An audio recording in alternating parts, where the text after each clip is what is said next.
விழித்திருந்து ஜெபம் பண்ணுங்கள். ஆவி உற்சாகம் உள்ளதுதான், மாம்சமோ பலவீனம் உள்ளது. மத்தேயு 26ஆம் அதிகாரம் வசனம் 41. உங்கள் மனம் ஆர்வமுடையதுதான், ஆனால் உடல் வலுவற்றது. எனவே சோதனைக்குட்படாதிருக்க விழித்திருந்து இறைவனிடம் வேண்டுங்கள். மத்தேயு நற்செய்தி 26ஆம் அதிகாரம் வசனம் 41.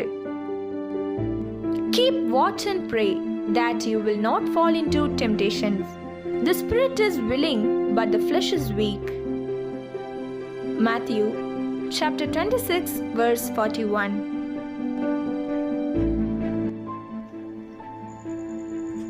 கிறிஸ்துவுக்குள் பிரியமானவர்களே, நாம் சோதனைகளுக்கு தப்ப வேண்டுமானால் ஆவியினால் நிறைந்து ஜெபிக்க வேண்டும்.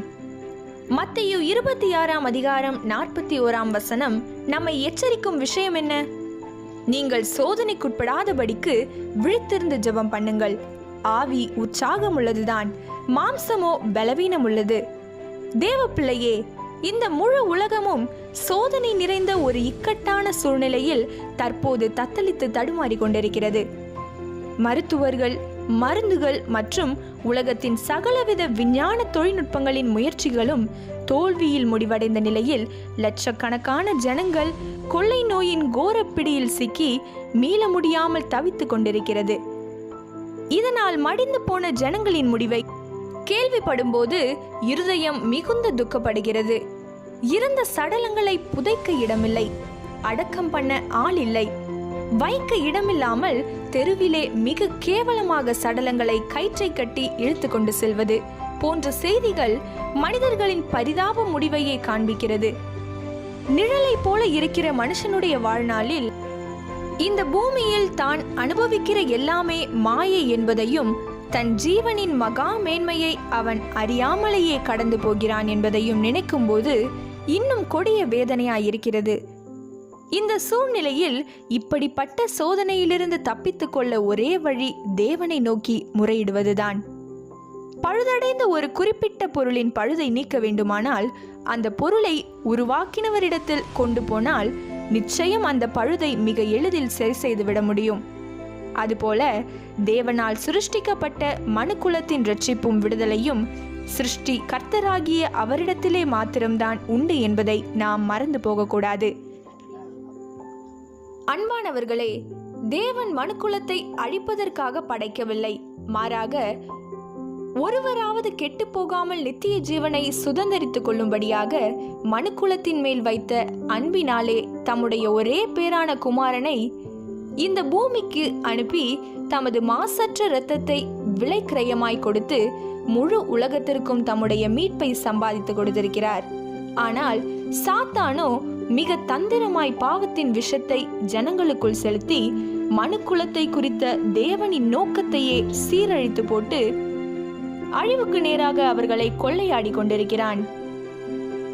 இந்த சூழ்நிலையிலே மனுக்குலமானது பேராபத்திலிருந்தும் பேரழிவிலிருந்தும் தப்புவிக்கப்பட அன்றைக்கு எஸ்தர் ராணி 3 நாட்கள் புசியாமலும் குடியாமலும் உபவாசத்தோடு ஊக்கமாய் தேவ சமூகத்திலே போராடினது போல நாமும் கூட இந்நாட்களிலே உபவாசத்தோடும் கண்ணீரோடும் உள்ளமுடைந்து நொறுங்குண்ட ஆவியோடும் விடாமுயற்சியோடும் பெருமூச்சோடும் மனம் கசந்து போராடி ஜெபித்தே ஆக வேண்டும்.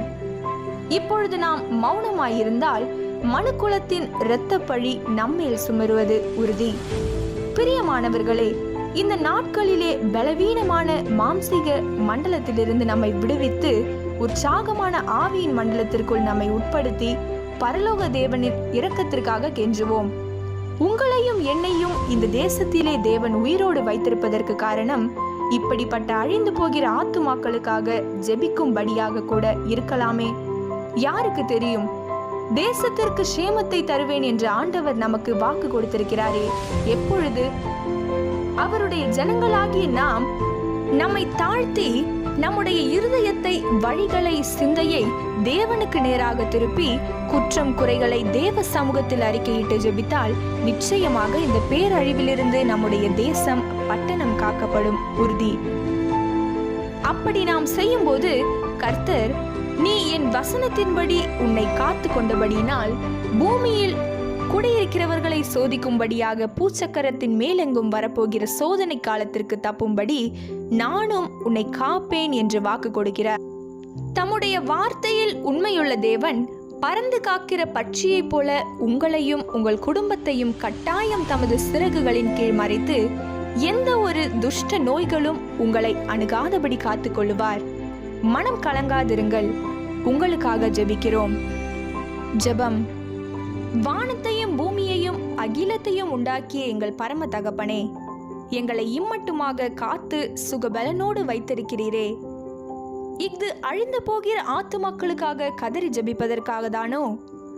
நாங்கள் பாரத்தோடு ஜெபிக்க பலன் தாரும். வரும் சோதனையை நின்று தப்பித்துக் கொள்ள அருள் புரியும். இயேசுவின் நாமத்தில் ஜெபிக்கிறேன் எங்கள் நல்ல பிதாவே, ஆமென்.